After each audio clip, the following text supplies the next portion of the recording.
সেই শিবরাত্রির দিন থেকে অনেক কটা ফল ফ্রিজে পড়ে আছে। যখনই ফ্রিজটা খুলছি ফলগুলো আমাকে দেখছে আর আমিও ফলগুলোকে দেখছি। তো কি করে ফলগুলোকে উদ্ধার করা যায় ভেবেচিন্তে একটা ফ্রুট কাস্টার্ড পাউডার নিয়ে এসেছি। এখন 1 কাপের মতো, মানে এই কাপটার 1 কাপ দুধ দিয়ে দিয়েছি।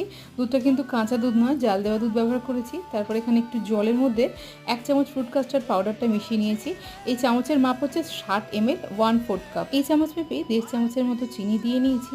আর কাস্টার্ড পাউডারটা দেওয়ার পরে চামচটাকে কিন্তু থামালে চলবে না, সমানে নাড়তে থাকতে হবে, নাহলে দুধের নিচেটা হয়তো ধরে যেতে পারে, তখন টেস্টটা বাজে হয়ে যাবে। দুধটা বেশ ঘন হয়ে গেলে গ্যাসটাকে বন্ধ করে ঠান্ডা হতে দিয়েছি। আর এখন ফ্রিজে যত ফল ছিল সেগুলোকে ছোটো ছোটো করে কেটে নিচ্ছি। বেশ গরম পড়ে আসছে, এই গরমে ঠান্ডা ঠান্ডা ফ্রুট কাস্টার্ড খেতে বেশ ভালোই লাগে। তাছাড়া এই পবিত্র রমজান মাসে যারা রোজা করেছেন, সারাদিন না খেয়ে থাকার পরে এই ফ্রুট কাস্টার্ড কিন্তু তাদের পক্ষেও বিশেষ উপাদেয়। বাড়িতে যদি এক রকমের ফল থাকে সেটা দিয়েও কিন্তু এই ফ্রুট কাস্টার্ডটা বানিয়ে নেওয়া যায়। আমি এখানে 3-4 ঘন্টা ফ্রিজে রাখার পরে একদম চিল্ড অবস্থায় এটাকে সার্ভ করছি। তোমরাও বানাও, খাও আর আমাকে জানাও।